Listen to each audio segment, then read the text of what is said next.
Hello friends, एक बार आपका फिर से स्वागत है सक्षम एजुकेशन चैनल पे। कल तक हमने इस चैनल के माध्यम से ट्रांसफर प्राइसिंग में 4 क्वेश्चंस कर लिए थे अपने कंप्लीट।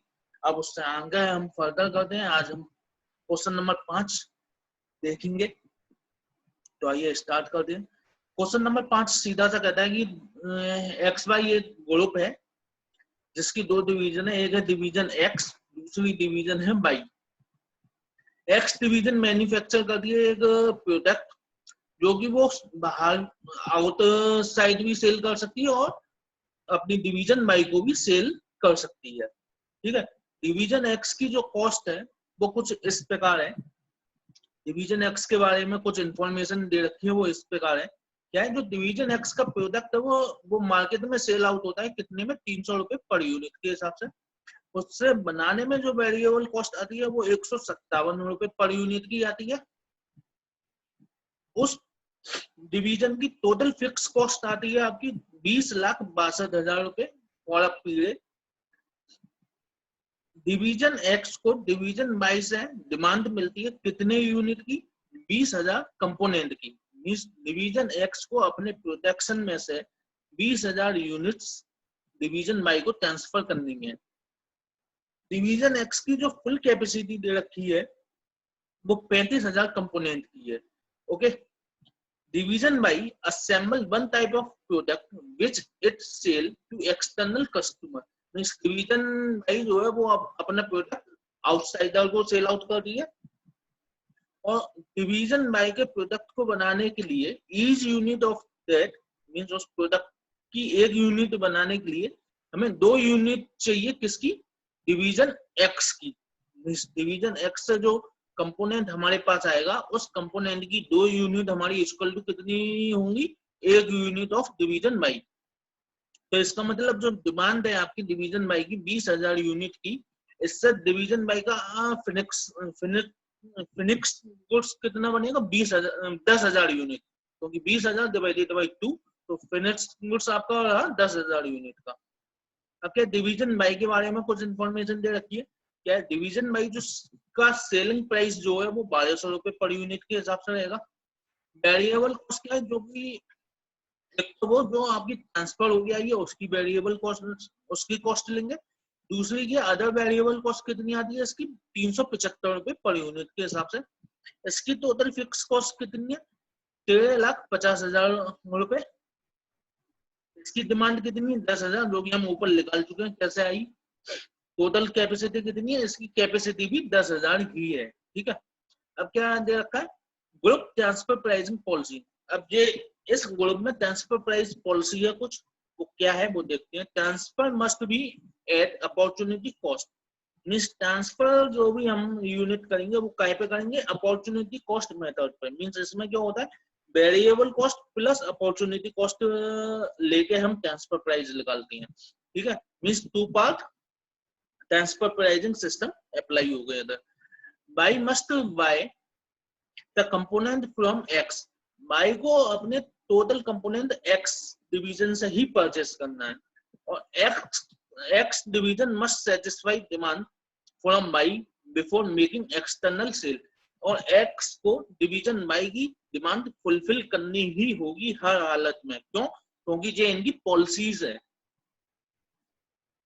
अब इसकी रिक्वायरमेंट क्या दे रखी है, पहली requirement, calculate profit of each division. हमें ईच डिवीजन की प्रॉफिट बतानी है। मींस कौन सी ईच डिवीजन, डिवीजन एक्स और डिवीजन वाई की हमें इंडिविजुअली प्रॉफिट बतानी है। If external demand per period for the component that are made by X division is, means X division की इसने डिमांड दे रखी है कि अगर जे डिमांड हो एक्सटर्नल मार्केट में, अगर एक्स डिवीजन की डिमांड एक्सटर्नल मार्केट में इतनी इतनी है, तो उनकी इंडिविजुअली आप प्रॉफिट बताइए दोनों डिवीजन की। एक्स डिवीजन की ओवरऑल कैपेसिटी कितनी थी, 35,000, उसे उसमें से ट्रांसफर करने थे 20,000 डिवीजन वाई को। मींस उसकी जो कंज्यूम आपकी कैपेसिटी है जो कि होगी कहाँ पे, कंज्यूम एक्सटर्नल मार्केट में, वो कितनी बची, केवल 15,000। कैसे, 35,000 minus 20,000 is equal to 15,000 unit वो आपकी सेल कर सकता है आउटसाइड में। तो मीन्स पहले केस में कि 15,000 आउटसाइड डिमांड है, तो इसमें ट्रांसफर प्राइस क्या रहेगी, सीधे सीधे आपकी वेरिएबल कॉस्ट। क्यों? क्योंकि इधर अपॉर्चुनिटी कॉस्ट आपकी निल है। अपॉर्चुनिटी कॉस्ट क्या होता है, कंट्रीब्यूशन टू बी लॉस्ट। तो यहाँ पे हमारा कंट्रीब्यूशन कोई लॉस होगा नहीं। क्यों? क्योंकि वो अपनी एक्सटर्नल मार्केट की डिमांड फुलफिल कर रहा है। अब यहाँ पे क्या आएगा, यहाँ पे हुआ आपका कंपोनेंट 19,000 की एक्सटर्नल डिमांड है, लेकिन उस पर कैपेसिटी कितनी एक्सटर्नल डिमांड के लिए, केवल 15,000। मीन्स 4,000 कंपोनेंट का उसे लॉस हुआ, 4,000 कंपोनेंट को उसे कंट्रीब्यूशन लॉस हुआ। क्यों? क्योंकि वो एक्सटर्नल मार्केट में नहीं सेल आउट कर पाएगा। मीन्स इसमें अब इसमें कुछ पोर्शन आएगा आपका अपॉर्चुनिटी कॉस्ट का। एज 35,000 में भी वही कॉन्सेप्ट आएगा। तो आइए हम सीधे देखते हैं। तो देखिए, जैसे मैंने आपको बताया था, इसमें ट्रांसफर प्राइस हम कैसे लेंगे। पहले केस में वेरिएबल कॉस्ट लेंगे, क्यों? क्योंकि हमारे इसमें कोई अपॉर्चुनिटी कॉस्ट का लॉस नहीं है। दूसरे में वेरिएबल कॉस्ट लेंगे plus opportunity cost for 4,000 component, क्योंकि 4,000 कंपोनेंट हम एक्सटर्नल मार्केट में सेल आउट नहीं कर पा रहे थे, इस हमारे 4,000 कंपोनेंट पे हमने अपॉर्चुनिटी कॉस्ट ली। ऐसी थर्ड केस में क्या है, variable cost plus opportunity cost for 20,000 components. क्यों? क्योंकि 20,000 कंपोनेंट्स हम किसे ट्रांसफर कर रहे थे, डिवीजन बाई को, जिसके चलते हम एक्सटर्नल मार्केट की डिमांड फुलफिल नहीं कर पा रहे थे। ठीक है, तो इसमें क्या आया, वेरिएबल कॉस्ट आप ऊपर से देखना है 157 रुपए ही दे रखी है। तो तीनों में वेरिएबल कॉस्ट आ गई, क्योंकि ये तो तीनों पॉइंट में आनी ही आनी है। ट्रांसफर प्राइस मैंने निकलते ही गायब है, variable cost plus opportunity cost, जो अपॉर्चुनिटी कॉस्ट मेथड पे होता है उसमें। देखो यहाँ पे दे रखी है 157 रुपए वेरिएबल कॉस्ट, उसी हिसाब से हम दे लिया है 157 रुपए, 157। अब अपॉर्चुनिटी कॉस्ट क्या होती है, कंट्रीब्यूशन टू बी लॉस्ट। तो अपॉर्चुनिटी कॉस्ट निकालने से पहले हमें निकालना पड़ेगा कंट्रीब्यूशन। तो कंट्रीब्यूशन कैसे निकालते हैं, market value, market sale price minus variable cost. तो market sale price division X का कितना है, डिवीजन एक्स के प्रोडक्ट का कितना है, 300 रुपए। उस प्रोडक्ट की वेरिएबल कॉस्ट क्या है, 157। तो कंट्रीब्यूशन कितना आ गया, 143। मींस अब हम अपॉर्चुनिटी कॉस्ट इजीली निकाल सकते हैं। कैसे, 143 हमारा 143 एक कंपोनेंट पे हमारा लॉस हुआ। हमारा सेकंड वाले केस में कितने कंपोनेंट हम आउटसाइड सेल नहीं कर पा रहे थे ड्यू टू इंटरनल डिमांड, 4,000। तो इसलिए 143 इंटू 4 करेंगे हम पहले। तो इससे हमारा क्या गया कि टोटल हमें कंट्रीब्यूशन लॉस कितना हुआ, 5,72,000 का। लेकिन ये हम रिकवर काय पे करेंगे, हम जो सामने कोटेशन देंगे वो तो ओवरऑल 20,000 यूनिट की ही देंगे। तो इसलिए इसका एवरेज निकालेंगे 20,000 यूनिट पे। तो इसकी पर यूनिट के हिसाब से अपॉर्चुनिटी कॉस्ट कितनी आई, 28 रुपए 60 पैसे। ठीक है, ऐसी आगे वाले का हमने करा 143 इंटू 20,000 डिवाइडेड बाई 20,000, तो 143 आया। इन दोनों को ऐड कर दो तो ये आपकी आ गई ट्रांसफर प्राइस। तो पहले केस में 157 रुपए जो वेरिएबल कॉस्ट होती है, दूसरे केस में आपकी सम पोर्शन पे तो आपकी वेरिएबल कॉस्ट आई और सम पोर्शन पे वेरिएबल प्लस अपॉर्चुनिटी कॉस्ट आई। उसकी वजह से एवरेज प्राइस आपका कितना आ गया, 185 रुपए 60 पैसे। लेकिन थर्ड वाले केस में आपकी फुल्ली आपकी क्या आई, अपॉर्चुनिटी कॉस्ट। तो मींस इस केस में आपका ट्रांसफर प्राइस कैसे निकला, variable cost plus contribution to be lost. तो इसलिए ये आपका आ गया सीधे सीधे मार्केट वैल्यू पे। अब फर्स्ट पोर्शन आपका जो होगी ट्रांसफर प्राइस। अब इसमें हमें क्या बताना था कि इंडिविजुअली प्रॉफिट बतानी थी डिवीजन वाइज, ईच केस में बतानी थी। तो ईच केस हमने जो निकाल लिया कि एक्सटर्नल डिमांड आपकी 15,000 है, 19,000 है या 35,000 है। जो हम जो प्रॉफिटेबिलिटी निकाल रहे हैं वो पहले निकाल लें हम डिवीजन एक्स की। तो डिवीजन वाई को हमने सेल करी थी 20,000 यूनिट तीनों ही केस में, और ऊपर हम ट्रांसफर प्राइस निकाल चुके हैं। पहले केस में 157 आई थी, दूसरे केस में 185 रुपए 60 पैसे आई थी, तीसरे केस में 300 रुपए आई थी।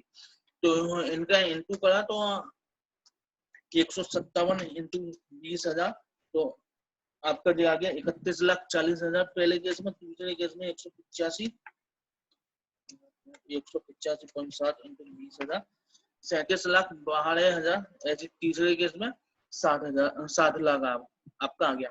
अब एक्सटर्नल मार्केट में आपकी सेल काय पे होगी, मार्केट वैल्यू पे, तो 300 रुपए पे। लेकिन इस केस में आपकी कितनी सेल आउट हो पाएगी, इस केस में आपकी केवल 15,000 यूनिट ही सेल आउट हो पाएगी, क्योंकि बाकी की यूनिट हमें डिवीजन एक्स को ट्रांसफर कर चुकी है। तो 15,000 यूनिट इंटू 300, 45 लाख रुपए आपका ये तीनों में सेम आएगा।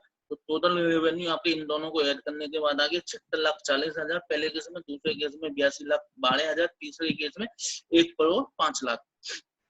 अब इसमें से लेस करेंगे variable cost. Variable cost simple सी रहेगी 157 इंटू 35,000, क्योंकि 35,000 यूनिट हमने या 35,000 कंपोनेंट हमने प्रोड्यूस करे हैं।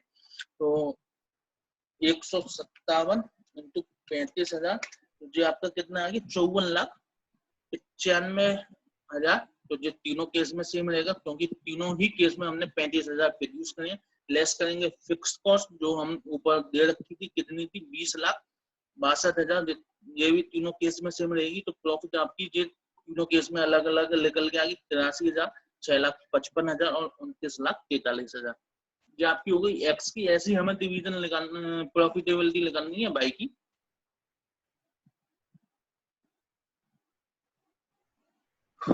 हम आ गए बाई पे। बाई का सेलिंग प्राइस आपको दे रखा था कि बाई अपने प्रोडक्ट को सेल करता है 1,200 रुपए पर यूनिट के हिसाब से, ऊपर आप देख सकते हैं एक बार कंफर्मेशन के लिए। तो 1,200 रुपए तीनों ही केस में सेम आएंगे। दूसरा आएगी वेरिएबल कॉस्ट।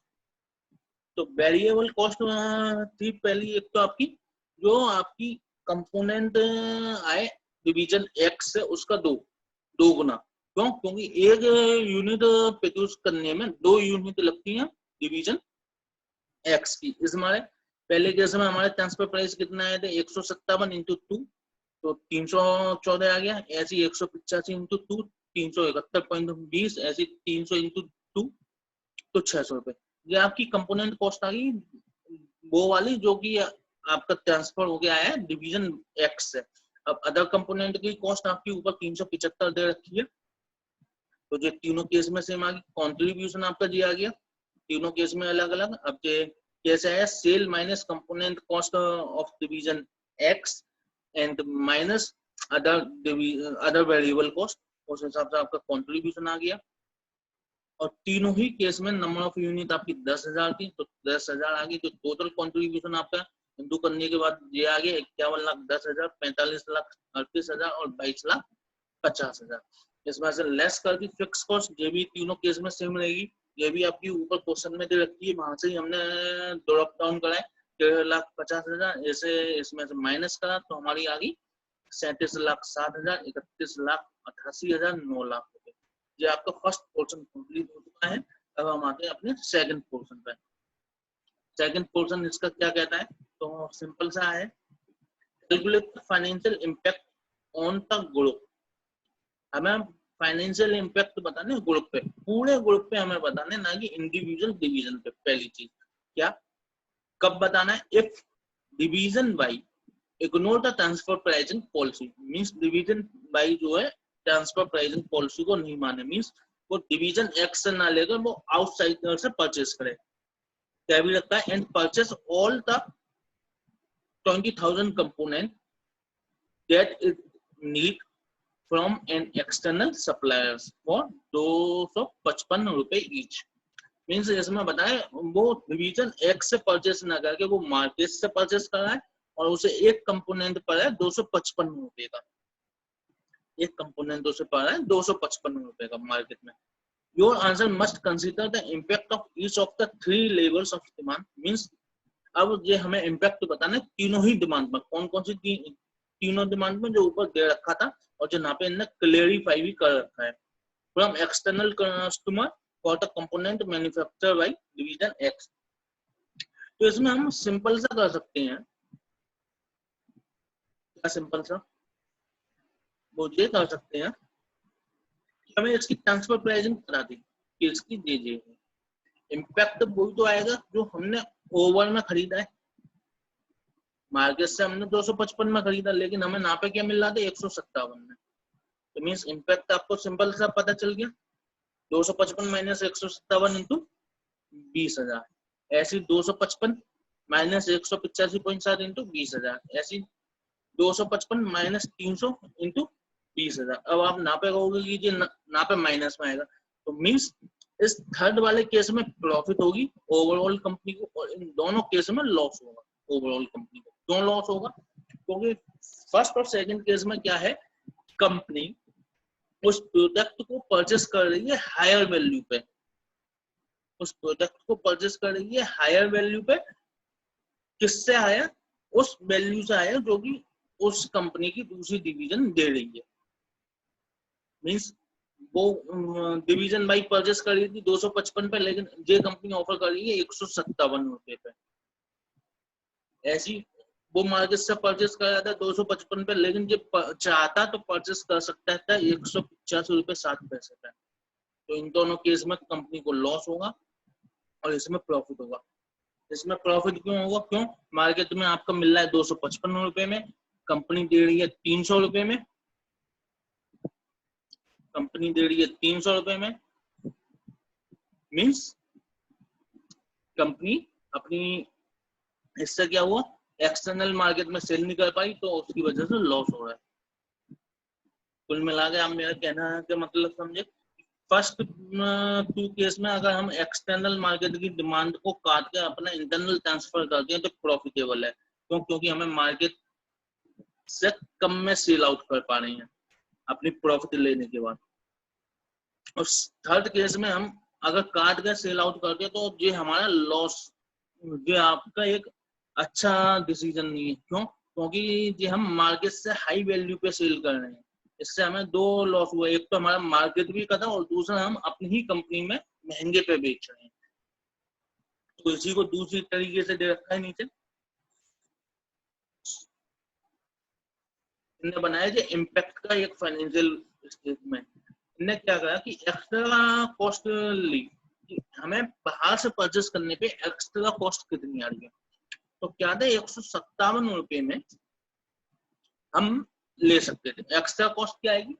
केवल एक्स्ट्रा कॉस्ट वही तो आएगी जो कंपनी की वेरिएबल कॉस्ट से ज्यादा होगी। क्योंकि कंपनी अगर आपका अपॉर्चुनिटी कॉस्ट अगर रिकवर कर रही है तो वो तो एक कंपनी की अपॉर्चुनिटी कॉस्ट रिकवर करी, दूसरे ने कॉस्ट बना ली, तो वो नलिफाइड हो गई। तो अपॉर्चुनिटी कॉस्ट को छोड़ के अब हम सीधे करेंगे कि 255 में वो मार्केट से परचेस कर रहा था, लेकिन घर में उसकी कॉस्ट कितनी आ रही थी? 157 रुपए। एक्चुअल में कॉस्ट घर में तो उसकी 157 आ रही थी। अपॉर्चुनिटी कॉस्ट तो एक छलावा है का केवल, जिससे डिवीजन अपनी एक एग्जैक्ट पोजीशन निकाल सके प्रॉफिटेबिलिटी के माध्यम के लिए। मिस अपॉर्चुनिटी कॉस्ट हम जो लेते हैं वो केवल डिवीजन में प्रॉफिट शो करने के लिए रहते हैं, अदरवाइज वो तो एक छलावा है। क्यों? इधर सेल वैल्यू में अपॉर्चुनिटी कॉस्ट ली और नीचे जाके हमने दूसरी डिवीजन में वो कॉस्ट बना दी। ठीक है, लेकिन आपकी जो वेरिएबल कॉस्ट क्या होता है इसमें भी है कि एक जगह हमने सेल ली, दूसरी जगह कॉस्ट हो गई, नासा तो नलिफाइड हो गई, लेकिन जहां पे हमने सेल करी उधर कॉस्ट तो उतनी आई 157। इसीलिए 157 हमारे एग्जैक्ट फिगर है जो इम्पैक्ट करेगी। तो इसी माने हमने उसी से डिफरेंस लिया 255 माइनस 157, इन सब में आपका जो डिफरेंस आ गया 19,07,000। तो फर्स्ट केस में हम एक्सटर्नल सेल कुछ नहीं थी, तो इसलिए वहां से कोई हमारा एक्स्ट्रा कंट्रीब्यूशन रिसीव नहीं होगा भाई, एक्सटर्नल सेलिंग के माध्यम से। लेकिन सेकंड वाले केस में हमारी 4,000 यूनिट की सेल थी, हम 4,000 यूनिट सेल करके एक्स्ट्रा हम कंट्रीब्यूशन निकाल ले सकते थे। एक्स्ट्रा कंट्रीब्यूशन कितना आएगा? 143 रुपए पर यूनिट के हिसाब से आएगा, जो हम पहले ही ऊपर कैलकुलेट कर चुके हैं कंट्रीब्यूशन को। तो इसलिए एक्स्ट्रा कंट्रीब्यूशन इसमें कितना है? 5,72,000, इसमें कितना है? 28,07,000। तो मीन्स जैसे मैंने ऊपर बताया कि फर्स्ट दो केस में आपका मार्केट से लेना हार्मफुल है, लेकिन थर्ड केस में लेना प्रॉफिटेबिलिटी है। तो वही बताया कि मार्केट से हम लेंगे फर्स्ट केस में तो हमारी कॉस्ट ज्यादा कितनी आ रही है? 19,07,000। सेकंड वाले केस में ज्यादा कितनी आ रही है? 13,88,000। लेकिन थर्ड वाले केस में हमें प्रॉफिट हो रहा है 9 लाख रुपए का। ओके, हम पहले डिस्कस कर चुके हैं। अब हम आते हैं अपने नेक्स्ट क्वेश्चन पे। नेक्स्ट क्वेश्चन कौन सा? Question number 6। मैं आपको बताना चाहूंगा क्वेश्चन नंबर 6 आपका सेम है क्वेश्चन नंबर 2 से। जैसा आपका क्वेश्चन नंबर 2 था वैसा ही है। हम देख भी लेते हैं क्वेश्चन नंबर 2 की एक डिजाइनिंग आप देख लीजिए, उससे आप पता लगा लेंगे इजीली। ये लीजिए, ये आ गया क्वेश्चन नंबर 2। इसमें भी जी 4 मार्केट की 4 प्रोडक्ट की टेबल दे रखी है, ठीक है। इसमें भी जो आपकी एक्सटर्नल उनकी वो बता रखी है कि मार्केट में कितनी कितनी यूनिट सोल्ड होगी। इसमें आपकी लेबर आवर्स का एक हमने लिमिटिंग फैक्टर दे रखा था, ठीक है। अब हम आते हैं ऐसे क्वेश्चन नंबर 6 पर। सेम चीज यही है, इसलिए हम उसमें ज्यादा टाइम ना लगा कर जल्दी जल्दी करेंगे, क्योंकि हम वो पहले समझ चुके हैं भली बात। तो सीधा सीधा मैं रीडिंग करता हूँ और आप समझने की कोशिश करिए। अगर कोई दिक्कत हो तो प्लीज कमेंट, जिससे मैं आपको दोबारा बता सकूं। क्या है डिवीजन है, ये आपका प्रॉफिट सेंटर है जो कि 4 प्रोडक्ट बनाता है PQRS। और इस प्रोडक्ट आपका सेल होते हैं, एक तो मार्केट में भी सेल हो सकते हैं और दूसरा आपके इंटरनल ट्रांसफर भी हो सकते हैं। अब इनकी कुछ इंफॉर्मेशन दे रखी है प्रोडक्ट की PQRS की। मार्केट सेलिंग प्राइस दे रखा है 350, 345, 280, 230। वेरिएबल कॉस्ट दे रखी है 330, 310, 180, 185। और लेबर रिक्वायरमेंट दे रखी है कि पर यूनिट में हमें कितनी कितनी लेबर्स के हावर्स चाहिए। तो पी के लिए हमें 3 आवर्स चाहिए, क्यू के लिए 4 आवर्स चाहिए, आर के लिए हमें 2 आवर्स चाहिए और एस के लिए 3 आवर्स चाहिए। अब क्या है प्रोडक्ट एस, जैसा कि आपका जो फोर्थ वाला प्रोडक्ट है, can be transfer to division B. इसी कंपनी की एक और डिवीजन है और जिसका नाम डिवीजन बी है, उसे हम प्रोडक्ट एस ट्रांसफर कर सकते हैं। But the maximum quantity that might be required for transfer is 2000 unit. Means हमें जो प्रोडक्ट ट्रांसफर करनी है, जितनी यूनिट हमें ट्रांसफर करनी है प्रोडक्ट एस की, वो मैक्सिमम 2000 यूनिट है। इससे ज्यादा हमें यूनिट ट्रांसफर नहीं करनी है, ठीक है। तो maximum sale in the external market में आपकी जो इंडिविजुअली प्रोडक्ट की दे रखी है 3035, 2800 और 1800। और आपका दे रखा है division B can purchase the same product at a slightly cheaper price at 225 रुपए में जो मार्केट से खरीद सकता है रेदर देन डिवीजन ए से खरीदने के, ठीक है। मीन्स हमें बता दिया कि 225 तक की अगर ट्रांसफर प्राइस होगी, तक नहीं 225 से नीचे होगी तो ही हम लेंगे, क्योंकि 225 से तो हमें मार्केट से ही परचेज हो रहा है, मिल रहा है इजीली। अब इसमें बता रखा है कि हमें जो ट्रांसफर प्राइस आपको कैलकुलेट करनी है और अवेलेबल आवर्स जो है वो ये है। मीन्स इसने बता रखा है कि हमें लिमिटिंग फैक्टर 2 है आपके, 2 केस है लिमिटिंग फैक्टर के। पहले केस में क्या है, अगर हमारी डिवीजन ए पे टोटल हावर्स कितना 24,000 और दूसरा केस अगर उस पर 32,000 है, तो मीन्स हमें ईच केस में हमें ट्रांसफर प्राइसिंग बतानी है क्या क्या होगी। तो सिंपल सा भाई रैंकिंग, सबसे पहले अगर लिमिटिंग फैक्टर है तो सबसे पहले हमें रैंकिंग स्टेटमेंट बनाना होता है, जिससे हम पता लगाएंगे कि पहले हमें कौन सा प्रोडक्ट बनाना है, उसके बाद हम कौन सा बनाए, उसके बाद कौन सा बनाए एंड फर्दर, ठीक है। तो रैंकिंग स्टेटमेंट हमने बना लिया, सिंपल सा है। पहले हमने जो मार्केट सेलिंग प्राइस ली, उसमें से हमने वेरिएबल कॉस्ट ऊपर से लेस कर लिए।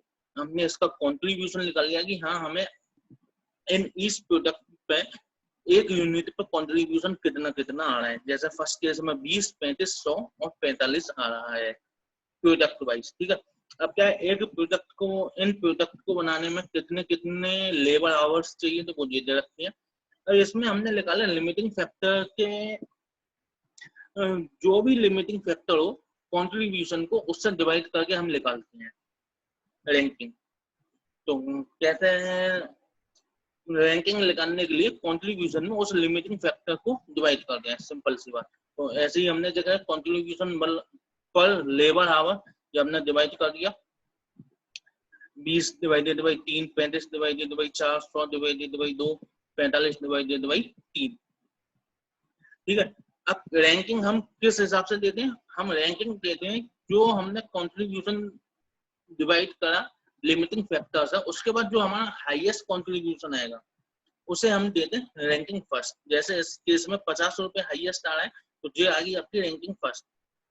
उसके बाद जो होगा उसे रैंकिंग सेकंड, जैसे जब 15 है तो इसकी रैंकिंग आ गई सेकंड, उसके बाद 8 रुपए 75 पैसे तो इसकी आ गई थर्ड, इसके बाद आपकी 6 रुपए 67 रुपए से है इसकी आ गई फोर्थ। अब इस रैंकिंग स्टेटमेंट के हिसाब से हम देखते हैं कि हम ऐसा कौन सा प्रोडक्ट मिक्स बनाए जिससे हमारी कंपनी मैक्सिमम प्रॉफिटेबिलिटी में रहे। मीन्स रैंकिंग स्टेटमेंट हम इसी मारे बनाते हैं जिससे हम ये देख सकें कि कंपनी मैक्सिमम प्रॉफिटेबिलिटी में कैसे रहेगी, किस प्रोडक्ट को बना करेगी। जैसे हमने इसमें देख लिया कि सबसे पहले कंपनी बनाए अपनी आर, उसके बाद प्रोडक्ट बनाए एस, उसके बाद क्यू, उसके बाद पी। तो इस तरीके से अगर अपने हावर्स को यूटिलाइज करेगी, मीन्स पहले जो 24,000 हावर्स थे उससे कंज्यूम करें आर बनाने में जितनी भी एक्सटर्नल मार्केट सेल हो, उसके बाद एस बनाने में, उसके बाद क्यू बनाने में, उसके बाद पी बनाने में। तो उस अगर इस तरीके से कंपनी अपने आवर्स को यूटिलाइज करेगी तो उससे कंपनी मैक्सिमम प्रॉफिटेबिलिटी में रहेगी। क्यों? क्योंकि कंट्रीब्यूशन पर लिमिटिंग फैक्टर हमने उसी हिसाब से लिया है जिसमें सबसे हाई वो है कंट्रीब्यूशन पर लिमिटिंग फैक्टर, हम पहले उसे बना रहे हैं। तो जे अब हम इसके बाद रैंकिंग टेबल की बात बनाते हैं, प्रोडक्ट मिक्स की टेबल तो जो हमने बना रखी है, ये डिमांड आपने ऊपर से दे रखी है, ऊपर जो आपके क्वेश्चंस में है उस हिसाब से हमने जो लिख लिए। पहले जो प्रोडक्ट हमने जो लिखे हैं जो हमने लिखे हैं रैंकिंग के हिसाब से, जैसे हमारा रैंकिंग फर्स्ट थी आर की, सेकंड थी आपकी एस की, थर्ड थी क्यू की और फोर्थ थी आपकी पी की। अब इससे हमने क्या ऐसा क्यों लिखा, ऐसा हमने इस माने लिखा जिससे हम अपने सही से समझ सके कि पहले हमें प्रोडक्ट कौन सा बनाना है और किस यूनिट में बनाना है। देख लिए कैसे समझ सके। सॉरी, जैसे कि पहले हमारी मैक्सिमम डिमांड है प्रोडक्ट आर की 2800, इसे बनाने में 2 हावर्स चाहिए। हमारे पास जो है 24,000 हावर्स हैं, तो इजीली हम ये 2 आवर्स में बना सकते हैं, 2800 यूनिट बना सकते हैं। तो इसे बनाने में हमारे कंज्यूम हो गए 5600, तो ये 5600 हमने आवर्स माइनस कर दिए, तो अब हम पे अवेलेबल आवर्स कितने बचे, 18,400। अब 18,400 में हम सेकेंडरी रैंकिंग वाले प्रोडक्ट पे जाते हैं जो कि है एस। इसे 1800 यूनिट आपकी मैक्सिमम डिमांड है, इसकी एक यूनिट बनाने में 3 आवर्स लगते हैं, तो इसे हमारे 1800 यूनिट बनाने में कितने लगेंगे, 5400। तो ये 18,400 माइनस 5400 कर दिए, तो हमारी जो इस एस के प्रोडक्शन के बाद की हमारे पास लेबर बैलेंस आ गई कि अभी हमारे पास 13,000 आवर्स ऑन है। तो अब थर्ड रैंकिंग पे जाते हैं। थर्ड रैंकिंग आपकी क्या है, क्यू की आपकी 3500 मैक्सिमम डिमांड है जिसकी 4 आवर्स लगते हैं एक यूनिट बनाने में, तो ये आपका जाता है 14,000 आवर्स। लेकिन हमारे पास बैलेंस में कितने 13,000 आवर्स, इससे ज्यादा हम ला नहीं सकते। मीन्स अब जो क्यू हम बनाएंगे वो केवल 13,000 आवर्स का ही बनाएंगे, क्योंकि इससे ज्यादा की हमारी लेबर है नहीं। तो 13,000 आवर्स में हमारे कितने प्रोडक्ट बन सकते हैं क्योंकि, तो 3250 वो हमने जो निकाल लिया। मीन्स अब फर्स्ट केस में हमने क्या करा, हम पी के कुछ नहीं बना पाएंगे क्योंकि हम पे बैलेंस आवर्स है नहीं, और क्यू के हमने कुछ कम बनाए क्योंकि बैलेंस आवर्स हम पे कम थे। अब फर्स्ट केस में हमें बताना है कि ट्रांसफर प्राइस क्या होगा। तो ट्रांसफर प्राइस क्या होगा, उसके लिए क्या था, हमें बनाना था, हमें ट्रांसफर करना था प्रोडक्ट एस की 2000 यूनिट को, प्रोडक्ट एस की 2000 यूनिट को हमें ट्रांसफर करना था। अब 2000 यूनिट को हम, हमारे पास कोई एक्स्ट्रा लेवल तो है नहीं, तो हम उससे बना लें। मीन्स इसमें मेथड आपको कौन सा लगेगा, अपॉर्चुनिटी कॉस्ट वाला। Means 2 part to transfer pricing method. इसमें हम क्या क्या ट्रांसफर प्राइस कैसे कैलकुलेट करेंगे, variable cost plus opportunity cost. Means 2000 unit बनाने के लिए हमें कितने आवर्स चाहिए, एक यूनिट बनाने के लिए 3 चाहिए, तो 2000 के लिए 6000 आवर्स चाहिए। अब ये 6000 आवर्स हम किसमें से सेक्रीफाइस करेंगे, प्रोडक्ट क्यू में से। क्यों, क्यू हमारे इतने आवर्स अवेलेबल रखता है। प्रोडक्ट क्यू को बनाने के लिए हमारे पास कितने 13,000, मीन्स इसमें से हम 6000 की रिक्वायरमेंट अपनी इजीली कैप्चर कर सकते हैं, इजीली इसमें से सेक्रीफाइस कर सकते हैं, इसलिए इस केस में केवल क्यू करेंगे। अगर क्यू हमारे इंसफिशियंट आवर्स रखता, क्यू जितने दे सकता है उतने हम क्यू के ले लेते हैं, उसके बाद हम एस पे जाते, ठीक है। तो हमने इसमें क्या करा कि क्यू से हमने परचेस करा, क्यू की हमें देखनी पड़ेगी कि कितनी यूनिट 6000 आवर्स हमें दे सकती है। तो क्यू की एक यूनिट बनाने के लिए हमें 4 आवर्स चाहिए थे, तो 6000 आवर्स हमें कितने यूनिट पे मिलेंगे, 1500 यूनिट पे। तो इजीली अब हम ट्रांसफर प्राइस निकाल सकते हैं। तो पहला वेरिएबल कॉस्ट आपकी जाएगी 2000 यूनिट की, 185 प्रोडक्ट एस की एक यूनिट की वेरिएबल कॉस्ट 185 रुपये है। तो 185 इंटू 2000 करेंगे तो 3,70,000 आएंगे। ऐसे अब हम लेंगे अपॉर्चुनिटी कॉस्ट। तो अपॉर्चुनिटी कॉस्ट में हमने इसमें क्या करा, अब हमें पता चल गया कि प्रोडक्ट क्यू की हमें 1500 यूनिट सेक्रीफाइस करनी पड़ेगी। तो 1500 यूनिट इंटू जो कॉन्ट्रीब्यूशन क्यू का था पर यूनिट के हिसाब से हमने वो ले लिया, 35 रुपए पर यूनिट के हिसाब से कॉन्ट्रीब्यूशन आया था। कैसा आया था ये देखिए ऊपर, 35 रुपए पर यूनिट के हिसाब से, ठीक है, हमने ये ले लिया। अब हम इसे दूसरी तरीके से और कर सकते थे। हम इसमें यूनिट ना निकाल के हम सीधा क्या करते, 6000 इंटू 8 रुपए 75 पैसे करते थे, तो भी आपको कॉन्ट्रीब्यूशन लॉस आपका इतना ही आता, ठीक है। 52,500 से इंटू कर दिया, 52,500 आ गया आपका। तो पर यूनिट आपका कॉन्ट्रीब्यूशन लॉस कितना आ गया, 26 रुपए 25 पैसे। ये कैसा आया, 52,500 डिवाइडेड बाई 2000 यूनिट, तो 26 रुपए 25 पैसे। तो मीन्स पर यूनिट आपकी ट्रांसफर प्राइसिंग कॉस्ट आ गई 211 रुपए 25 पैसे। ओके, ठीक है। तो इसमें आपकी कॉस्ट ट्रांसफर प्राइस कितनी आएगी, 212 रुपए 25 पैसे। ऐसे सेकंड केस का करेंगे। सेकंड केस में हमारा क्या था, 32,000 आवर्स। तो रैंकिंग टेबल आपकी ऊपर वाली कम कर जाएगी, क्यों, उसमें कोई बेसिक इंफॉर्मेशन चेंज नहीं हुई, केवल आपकी लिमिटिंग फैक्टर चेंज हुआ है। लिमिटिंग फैक्टर नहीं, टोटल लिमिट चेंज हुई है। जहाँ पे पहले 24,000 आवर्स थे हमारे पास अवेलेबल, अब वहां हो गए हैं कि वो 32,000 आवर्स है।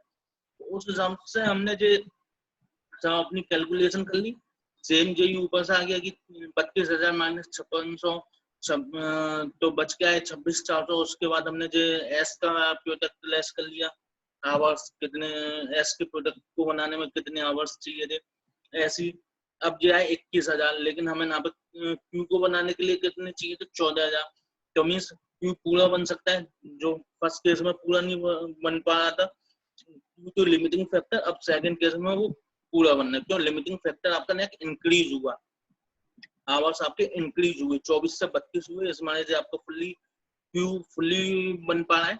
अब क्यू के बनने के बावजूद हमारे पास 7,000 आवर्स अभी भी है बैलेंस में। तो पी की हमारी मैक्सिमम डिमांड कितनी थी, 3,000, 3 आवर्स चाहिए थे, 3 इंटू 3 9,000 चाहिए, लेकिन हमारे पास कितनी है, 7,000। 7,000 डिवाइडेड बाई हम क्या करेंगे 3, तो हम पे आ गई नंबर ऑफ यूनिट कितनी, 2,333 यूनिट हम बना सकते हैं। अब हमें पहले ही पता है कि प्रोडक्ट एस की हमें 2000 डिवीजन बी को देनी है, तो उसके लिए कितने आवर्स चाहिए, 6,000 आवर्स, ठीक है। 6,000 आवर्स आपके किससे हम सेक्रीफाइस कर सकते हैं, इजीली पी से कर सकते हैं। क्यों, क्योंकि पी आपके 7,000 आवर्स रखता है अपने पास। तो वही वेरिएबल कॉस्ट आपकी पी की एस की कितनी, 185 रुपए, ठीक है। ऐसे हमने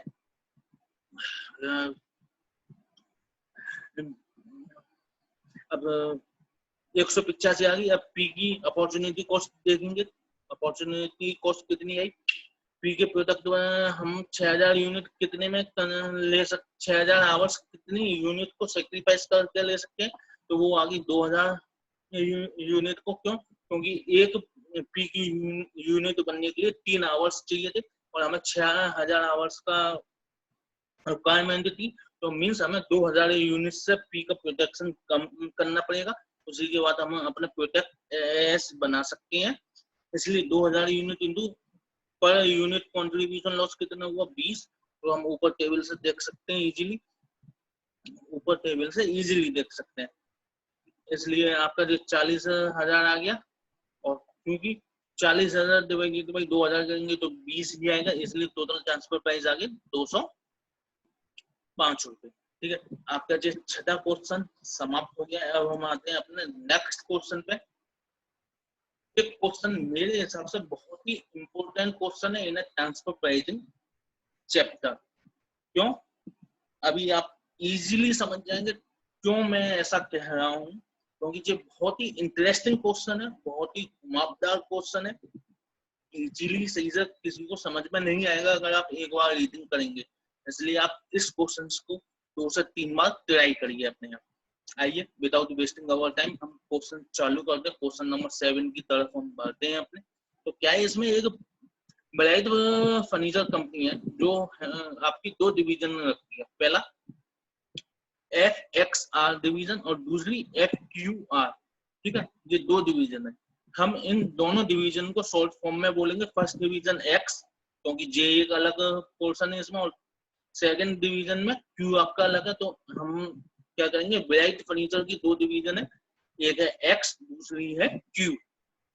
ठीक है, बोथ डिवीजन आर इंडिपेंडेंट, जो मींस दोनों ही डिवीजन अपने हिसाब से काम करते हैं, मींस दोनों ही डिवीजन ट्रांसफर प्राइसिंग कॉन्सेप्ट को फॉलो करते हैं। तो इंडिपेंडेंट का मतलब डिवीजन वाइज प्रॉफिट कैलकुलेशन होता है, ना कि कंपनी वाइज। ठीक है, मींस इसमें ब्राइट फर्नीचर कंपनी अपनी डिवीजन वाइज परफॉर्मेंस देखती है, ना कि कंपनी वाइज। इंडिपेंडेंट का मतलब यही है कि डिवीजन कितनी इंडिपेंडेंट अपनी सक्सेसफुली काम करती है, वो हम देखते हैं। मींस डिवीजन एक्स अपनी एक अलग डिवीजन हो गई, डिवीजन क्यू अपनी एक अलग डिवीजन हो गई, उसे ओला कंपनी से कोई मतलब नहीं है, वो अपने हिसाब से अपनी प्रॉफिटेबिलिटी के लिए काम करेंगे। ठीक है, अब क्या करें, इस division serve different market in furniture industry. दोनों ही डिवीजन के मींस कौन सी, दोनों एक्स और क्यू के अपने अपने मार्केट है। एक्स को क्यू के मार्केट से कोई मतलब नहीं है, और क्यू को एक्स के मार्केट से कोई मतलब नहीं है। डिवीजन एक्स जो है वो मैन्युफैक्चर करती है furniture that is used by the canteens and coffee bars. Division x जो प्रोडक्ट मैन्युफैक्चर करती है वो यूज होता है कैंटीन के द्वारा और कॉफी बार के द्वारा। अब क्या था डिवीजन, मीन्स कौन सी डिवीजन, वही पुरानी वाली जो, क्योंकि कोई नई डिवीजन का नाम आया नहीं है, तो कौन सी डिवीजन, मीन्स डिवीजन एक्स ही प्लान कर रही है। तो introduce a cushion seat for a counter chair, means अब वो एक कुशन सीट बनाने की फिराक में टाइटल काउंटर चेयर के लिए। अब cushion seat currently made by the division Q. अब क्या है, जो कुशन सीट है वो बनाई कौन के द्वारा जाती है, डिवीजन क्यू के द्वारा जाती है, बनाई जाती है for use on it's stylish stool. काय के लिए बनाती है वो, अपने स्टाइलिश स्टूल्स के लिए। मींस हमें पता चल गया डिवीजन क्यू जो है उसका फिनिश प्रोडक्ट क्या है, स्टाइलिश स्टूल। ठीक है, उस स्टाइलिश स्टूल में एक कंपोनेंट है कुशन सीट। ठीक है, उस स्टाइलिश स्टूल में एक कंपोनेंट है कुशन सीट। ठीक है, उस कुशन सीट की रिक्वायरमेंट है अपनी डिवीजन एक्स को। इस इतनी बात को नोट कर लीजिए। अब क्या है,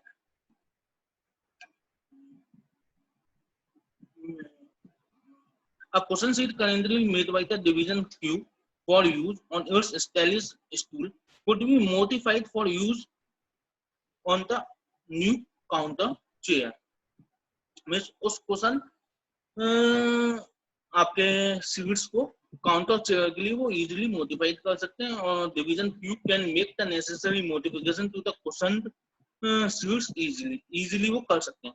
The raw material used in division X, जो raw material division X में यूज होता है सीट बनाने के लिए, are slightly different and should cost about 20% more than used in division Q। Stylish stool means division Q जो cushion seat बनाने में मटेरियल यूज करता है वो चीपर क्वालिटी का करता है, और लेकिन डिवीजन एक्स क्या है, नेट हाई क्वालिटी का करता है, इसलिए उसकी मटेरियल कॉस्ट 20% से ज्यादा आती है as compared to division Q. ठीक है, however the labor times don't be the same because the seat fabrication operation is basically the same।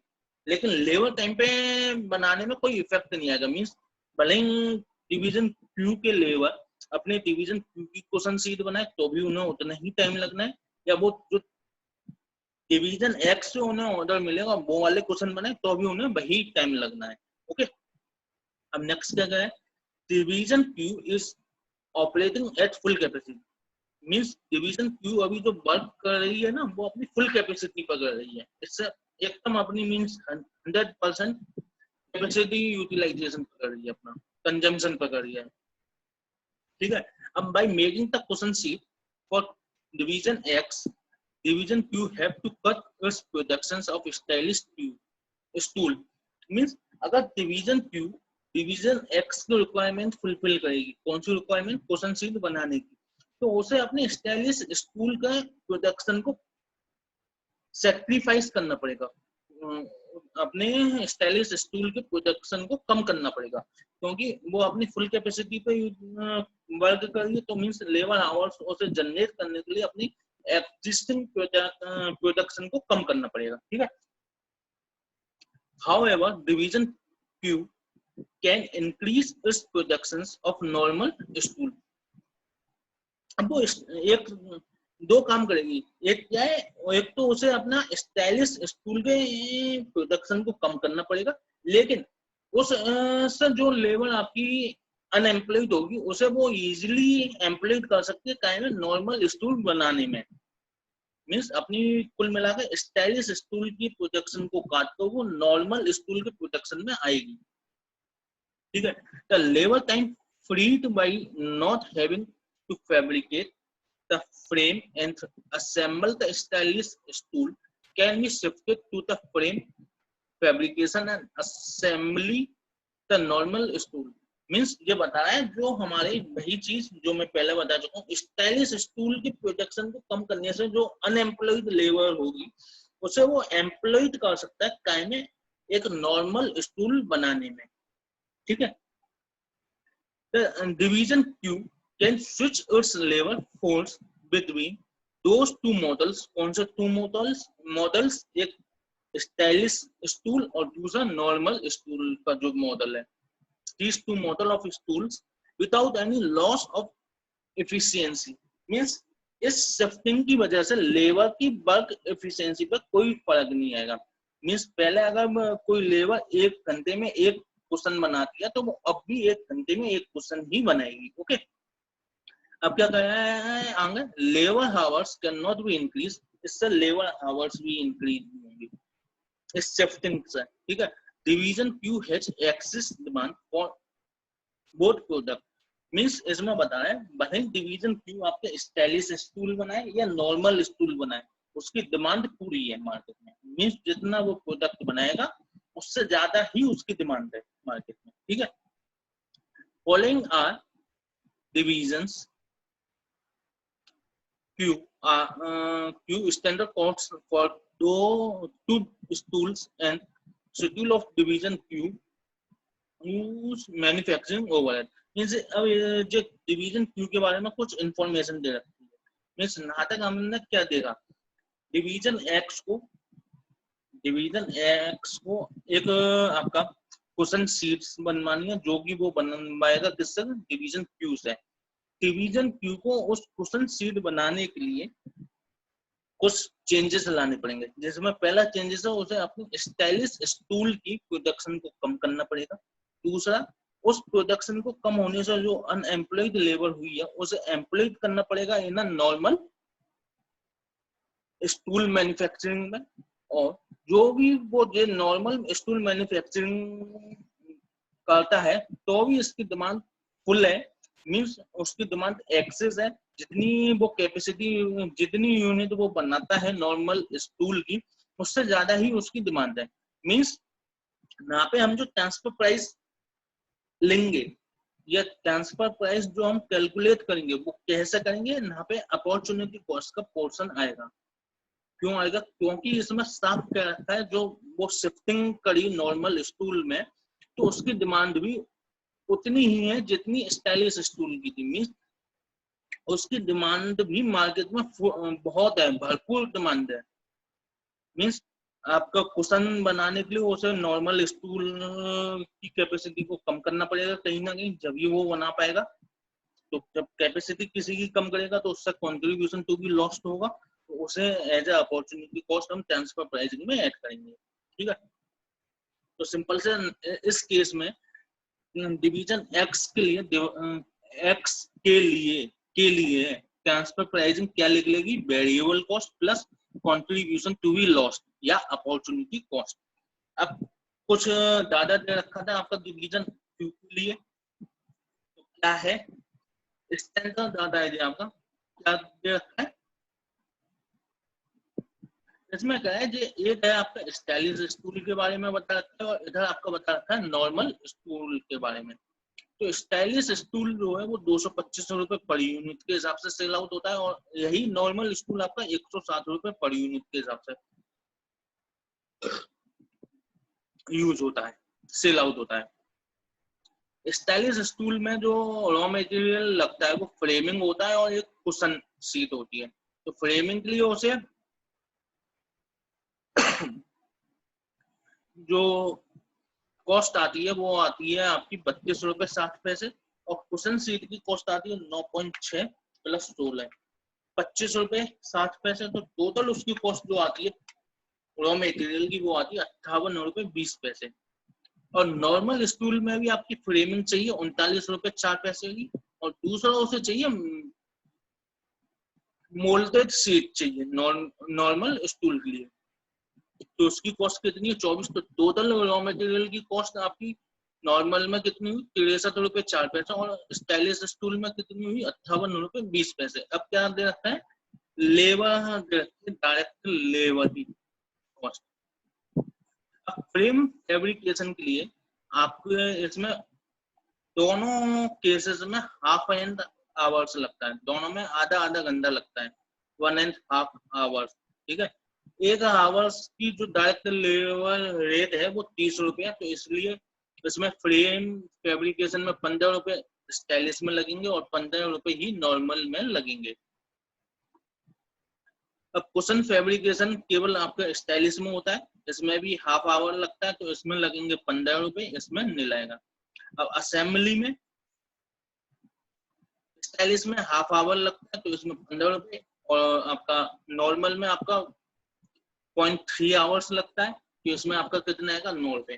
तो टोटल लेबर आवर आपकी कितनी लगी स्टाइलिश में 45 और नॉर्मल स्टूल में 24 रुपये। उसके बाद अब इसने दे रखा है मैन्युफैक्चरिंग ओवरहेड। तो मैन्युफैक्चरिंग ओवरहेड इसने 1.5 घंटे के दे रखे हैं और इसने 0.8 आवर्स का दे रखा है। अब ये कहाँ से आया ये देखते हैं। और दूसरा इसने दे रखा है 51 रुपए 20 पैसे, ये कहाँ से आए मैन्युफैक्चरिंग ओवरहेड इसने दे रखे हैं 51 रुपए 20 पैसे, ये कहाँ से आए हमें ये दोनों देखने हैं।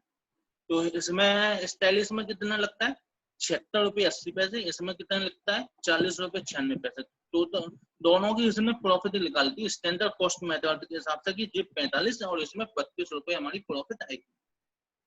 अब इसमें आता है कि 1.5 आवर्स कहाँ से आए, तो 1.5 आवर्स सीधा सा डायरेक्ट लेबर से आए।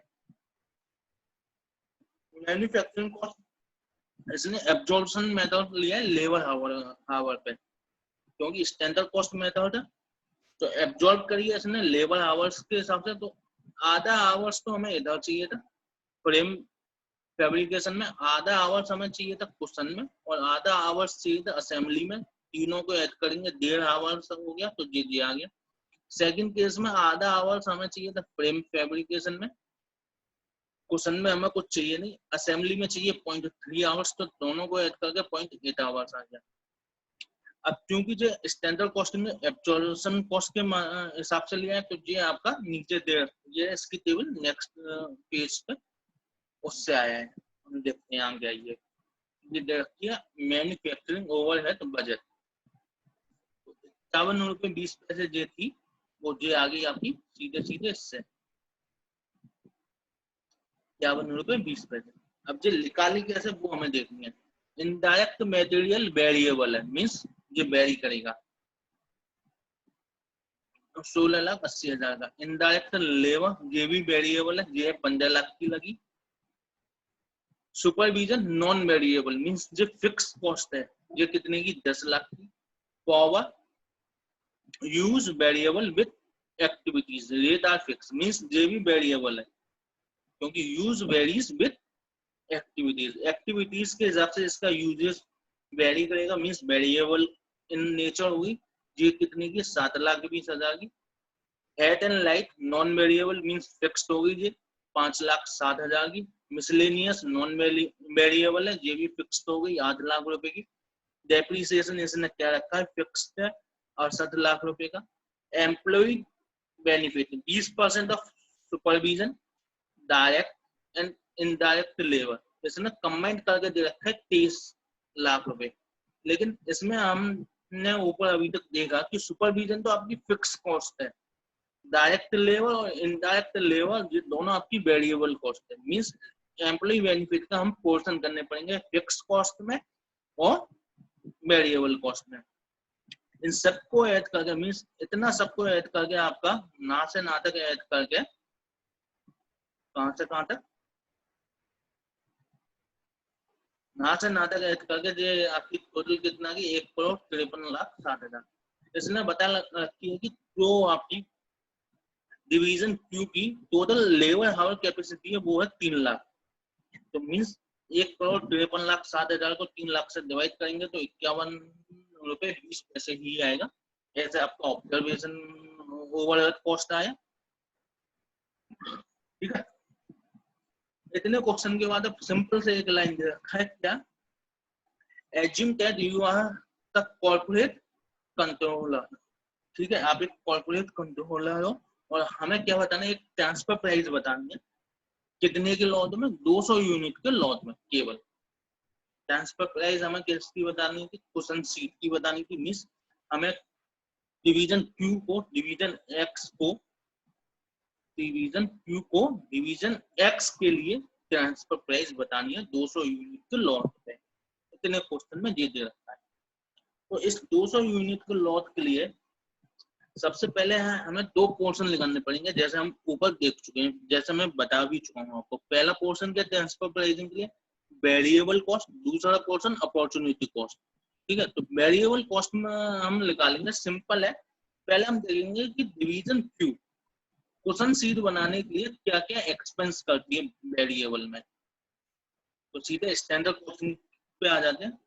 क्वेश्चन सीट देखो, रॉ मटेरियल में फ्रेमिंग है नहीं, क्वेश्चन सीट आपकी जी है केवल, तो 9 रुपए 7 पैसे जी और 16 रुपए आपकी जी। क्वेश्चन सीट बनाने के लिए अभी तक ये 2 आइटम चाहिए। उसके बाद नीचे फ्रेमिंग जो है नहीं, क्वेश्चन फैब्रिकेशन चाहिए।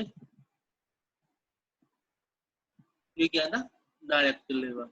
हाँ, तो आइए पहले नीचे देखते हैं क्या है। तो देखो, क्वेश्चन सीट बनाने के लिए 9 रुपए 7 पैसे आपके जे आगे, 16 रुपए जे आगे, तो जो आपका कितना आ गया 25 रुपए 7 पैसे। और ऊपर दे रखा था कि जो डिवीजन एक्स की कॉस्ट है वो हायर है 20% ऑफ डिवीजन क्यू की कॉस्ट। तो डिवीजन क्यू की कॉस्ट हमारे पास दी आई है अभी, तो इसे कन्वर्ट करेंगे हम टाइम है डिवीजन एक्स की, तो 25 रुपए 7 पैसे प्लस का 20% करेंगे तो 5 रुपए 12 पैसे आ गए। इन दोनों को ऐड कर लो तो ये आपकी आ गई कि अगर हम क्वेश्चन एक्स में बनाएंगे, एक्स के लिए बनाएंगे मींस एक्स के लिए बनाएंगे तो एक्स के हिसाब से ही हमें मटेरियल यूज करना है। तो एक्स अगर क्वेश्चन बनाता है तो उसके लिए वेरिएबल कॉस्ट कितनी आई, 30 रुपए 72 पैसे। इसमें क्वेश्चन फैब्रिकेशन लेबर कितनी आएगी, ये आएगी 15 रुपए, जो ऊपर दे रखी थी, क्योंकि दोनों में उसने बताया था कि लेबर हमारी सेम लगेगी। ऊपर हमने देख चुका है कि लेबर हमारी दोनों में सेम लगेगी, तो लेबर जो आपकी 15 रुपए आ गई। ठीक है, अब इसमें बाकी कुछ नहीं दे रखा, असेंबली से हमें कोई मतलब नहीं है। मैन्युफैक्चरिंग ओवरहेड में हमें कुछ इनडायरेक्ट दे रखे थे, वो हमें देखनी है केवल। ठीक है, तो देखो जाके हम वेरिएबल ओवरहेड हम वर्किंग नोट 2 में जाके देखेंगे। लेकिन समझ लीजिए, एक क्वेश्चन को बनाने के लिए 0.5 आवर्स चाहिए, मीन्स हाफ एन आवर्स चाहिए, हाफ आवर्स चाहिए, 1.5 आवर्स चाहिए। ठीक है, वेरिएबल ओवरहेड आपका 20 रुपए पर आवर्स के हिसाब से वर्किंग नोट 2 में दे रखा है वो अभी हम देखते हैं। तो इसमें कितना आ गया 10 रुपए। तो टोटल पर क्वेश्चन सीट के हिसाब से आपकी कॉस्ट कितनी आ गई, इसके अलावा और कोई कॉस्ट नहीं है वेरिएबल। तो कितनी आ गई 55 रुपए 72 पैसे। कैसे 30.72 प्लस 15 प्लस 10 55 रुपए 72 पैसे। अब हमें जो रेट जो कोटेशन देनी थी वो देनी 200 यूनिट के लॉट में। तो 55 रुपए 72 पैसे इंटू 200 तो 11,144 रुपए आपकी जो वेरिएबल कॉस्ट आ गई क्वेश्चन लॉट के लिए। ठीक है, अब हम आते हैं वर्किंग नोट 2 जो कि दे रखा है। ठीक है, 20 रुपए कहाँ से आए? तो 20 रुपए आपके आए ये कैसे आए हम ये देखते हैं।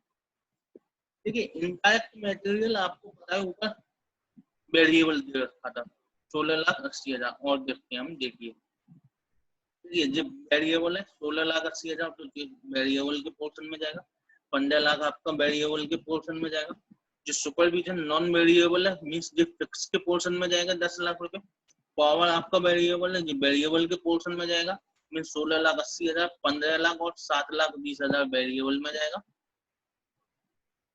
वो देखते हैं। देखो 16,80,000 15 लाख और 7,20,000 आपका वेरिएबल। सुपरविजन का आपका 10,000 आ गया। ठीक है, उसके बाद आपकी hate and light non variable है ये फिक्स में जाएगा। जे भी फिक्स में जाएगा, जे भी फिक्स में जाएगा। 5,07,000 8 लाख और 68,000 68 लाख ये भी आपके तीनों वेरिएबल फिक्स में चले गए। 5,07,000 8 लाख और 68 लाख। ठीक है, अब आपका नेक्स्ट आ रहा है एम्प्लॉय बेनिफिट जो कि आपकी इसमें कुछ पोर्शन था फिक्स का और कुछ पोर्शन था आपका वेरिएबल का। तो फिक्स का क्या पोर्शन था वो देखते हैं सिंपल सा। तो सिंपल है, कुछ नहीं है। सुपरविजन पे 20% दे रखना है। तो सुपरविजन की कॉस्ट कितनी है आपकी 10 लाख। 10 लाख का 20% 2 लाख आपका जो आ गया फिक्स का। अगर हम फिक्स पर कोई बेनिफिट दे रहे हैं तो वो फिक्स ही तो माना जाएगा। इस बेसिस पे हमने जो 2 लाख रुपए जो फिक्स ले लिया। अब ये कह रहे थे डायरेक्ट लेवल पे और एक इनडायरेक्ट लेवल पे। तो डायरेक्ट लेवल हमें पता नहीं, इनडायरेक्ट लेवल हमारी कितनी थी 15 लाख दे रखी थी क्वेश्चन में। तो 15 लाख का 20% 3 लाख हो गया। 3 लाख आपको दिया गया। ठीक है, तो हमारे इसमें ऊपर ही दे रखा था क्वेश्चन में कि 23,000 हमारा 23 लाख आपका टोटल एम्प्लॉय बेनिफिट है। तो बैलेंस में हम डायरेक्ट लेवल का ले आएंगे। बैलेंस में हम डायरेक्ट लेवल के लिए एम्प्लॉय बेनिफिट ले आएंगे, वो आ गया। तो ऐसे इनका टोटल वेरिएबल कॉस्ट आई इसमें 7 लाख रुपए और फिक्स कॉस्ट आई 93,07,000। ठीक है, 93,07,000। अब क्या था आपका ओवरहेड कॉस्ट को में कन्वर्ट करे थे या में रिकवर्ट करे थे टोटल डायरेक्ट लेबर आवर में। तो डायरेक्ट लेबर आवर ऊपर दे रखे थे 3 लाख के। तो 7 लाख डिवाइडेड बाई 3 लाख तो 20 रुपए जो ऐसे आ गए जो हमने ऊपर छोड़े थे वो यहाँ से आ गए। ठीक है, ऐसे ही हमने इसकी निकाल ली। वैसे इसकी कोई जरूरत नहीं है लेकिन निकाल लो, क्या पता आगे जरूरत आ जाए। इसकी हमने निकाल ली तो इसकी आ गई 31 रुपए 20 पैसे। हमारा जो पोर्शन नाटक क्लियर हो गया कि हमारी टोटल वेरिएबल कॉस्ट कितनी आई। टोटल वेरिएबल कॉस्ट हम पहले ही निकाल चुके हैं, दोबारा देख लेंगे। 200 यूनिट के लॉट के लिए हमें क्वेश्चन की टोटल वेरिएबल कॉस्ट आएगी 11,144 रुपए। अब इसमें हमें दूसरा पोर्शन देखना है अपॉर्चुनिटी कॉस्ट का, क्योंकि हमारी जो डिवीजन क्यू है वो फुल यूटिलाइजेशन पे चल रही है, फुल कैपेसिटी यूटिलाइज कर रही है। मीन्स उसका अब हमें प्रोटेक्शन सैक्रिफाइस करना है तो उसमें कुछ अपॉर्चुनिटी कॉस्ट आएगी। अब वो हम देखते हैं कैसे क्या है। तो अपॉर्चुनिटी कॉस्ट आप भी जानते हो, पहले भी बता चुका हूँ मैं आपको। अपॉर्चुनिटी कॉस्ट क्या है, सीधे कंट्रीब्यूशन लॉस। तो स्टाइलिश का आपको जो है स्टाइलिश स्टूल और नॉर्मल स्टूल का पहले हमें निकालना पड़ेगा कितना कंट्रीब्यूशन है लॉस हुआ। जितना कंट्रीब्यूशन लॉस हुआ भाई हमारा क्या हुआ, भाई हमारा अपॉर्चुनिटी कॉस्ट हुई। अपॉर्चुनिटी कॉस्ट हुई। तो सिंपल सा कंट्रीब्यूशन का मेथड है, सेल माइनस वेरिएबल कॉस्ट। तो सेल आपकी ऊपर दे रखी थी 225 रुपए, 107 रुपए ऊपर टेबल में, फर्स्ट वाली टेबल में दे रखी थी क्वेश्चन में। मटेरियल कॉस्ट फर्स्ट वाली टेबल में ही दे रखी है 58 रुपए 20 पैसे और 63 रुपए 4 पैसे। ऐसी लेबर भी फर्स्ट टेबल में ही दे रखी थी 45 रुपए और 24 रुपए। वेरिएबल ओवरहेड हम नीचे लगा लेते हैं, अभी वेरिएबल ओवरहेड हमने जो नीचे टेबल में लगा लेते हैं, किस वाली में ये लगा लेते हैं ना 20 रुपए पर आवर्स के। तो हम ऊपर भी देख चुके थे वेरिएबल ओवरहेड के लिए कि इसमें फर्स्ट वाले में कितने डायरेक्ट लेबर आवर लग रहे थे, 1.5 लेबर आवर। तो 1.5 इंटू 20 30 रुपए आपका जो आ गया वेरिएबल ओवरहेड। इसमें कितना लग रहा था 0.8 लेबर आवर इंटू 20, इसमें 16 वेरिएबल ओवरहेड आ गया। तो मीन्स कॉन्ट्रीब्यूशन पर यूनिट आपका 91 रुपए 80 पैसे और 56 रुपए 96 पैसे दिया गया।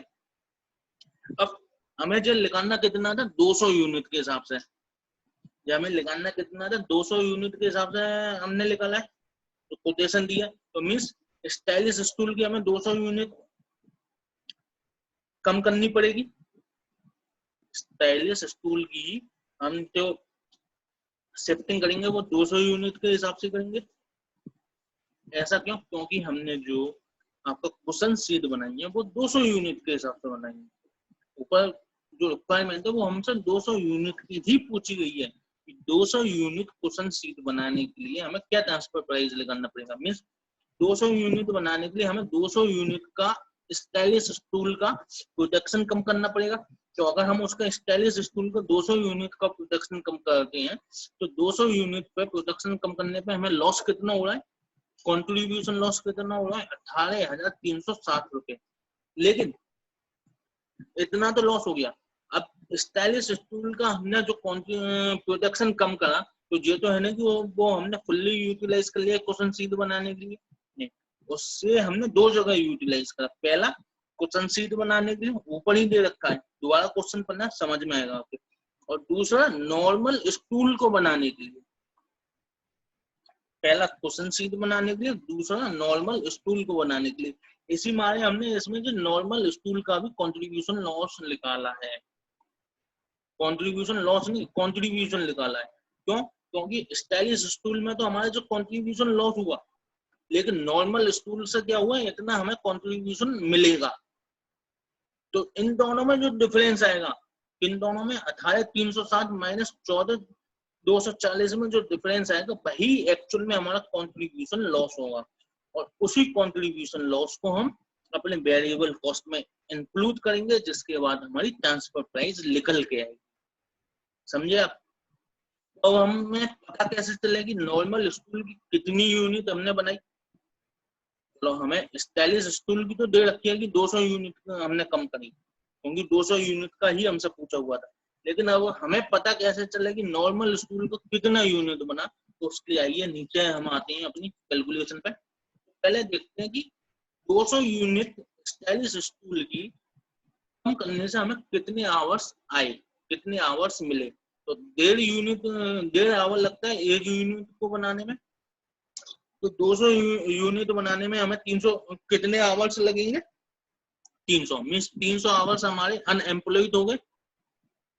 300 आवर्स में अब हमारा प्रोडक्शन नहीं होगा। ठीक है, अब इन 300 यूनिट के दो भाग होंगे। पहला जो हमने कुशन सीट बनाई, तो एक कुशन सीट बनाने के लिए हमारा आधा आवर्स लगता है, जो हमने ऊपर देख रखा है। और दोबारा दिखा देता हूं मैं आपको। दे रखा है कुशन फैब्रिक लेबर कितना, आधा आवर। ठीक है, तो इस 300 अनएम्प्लॉयड जो आवर्स हुए उसमें से हमने आधा आवर इंटू 200 यूनिट में हमने लॉजिक दिया था। मीन्स 100 आवर्स हमने एम्प्लॉयड कर लिए काहे के लिए, क्वेश्चन सीट बनाने के लिए। 100 आवर्स हमने एम्प्लॉयड कर लिए काहे के लिए, क्वेश्चन सीट बनाने के लिए।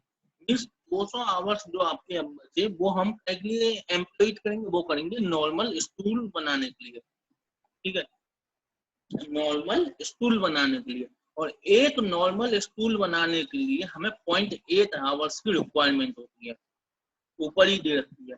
मीन्स 200 आवर्स में हमारे कितने नॉर्मल स्टूल बनेंगे, 250।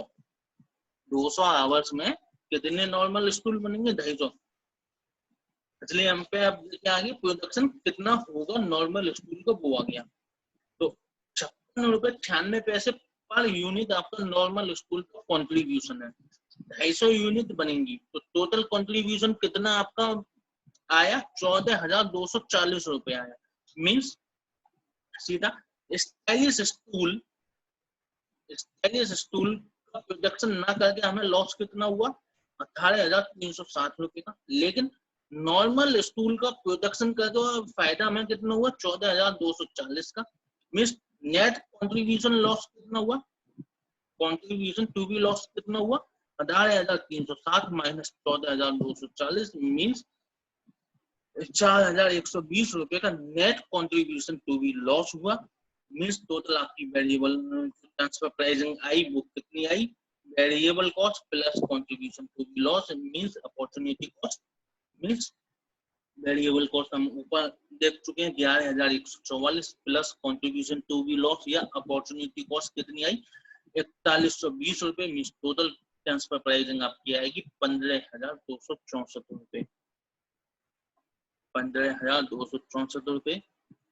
ठीक है, अब आप इस क्वेश्चन को देख के हैबिट न हो, बहुत सिंपल सा क्वेश्चन है, एक या दो बार हम जैसे ही रिवाइज करेंगे इजीली, बहुत इजी तरीके से आपको समझ में आने लगेगा। क्योंकि मैं जितना ज्यादा से ज्यादा हो सकता था आपको सिंपलीफाई कराए इस क्वेश्चन को, इसलिए आप एक या दो बार इस क्वेश्चन को देखें, इजीली आपको समझ में आएगा। आज के लिए हम इतना ही रखते हैं। एक बार फिर मैं आपसे को धन्यवाद देना चाहता हूँ सक्षम एजुकेशन चैनल से जुड़ने के लिए। अगर आपको ये वीडियो पसंद आई हो तो please subscribe, share, like and press the bell icon, जिससे कि आप पे ज्यादा से ज्यादा वीडियो आ सके। जैसे ही मैं आपको वीडियो डालूं आप पे नोटिफिकेशन मिल सके कि हाँ एक और वीडियो आई है आपके पास, आप उसे देखें। एंड कोई भी आपको डाउट हो तो प्लीज कमेंट करिए, जिससे मैं उस डाउट को पढ़ के आपको उस डाउट को रिजॉल्व कर सकूं। Thanking you for watching my video and thanking you for joining the Saksham Education channel. Thanking you. Bye bye.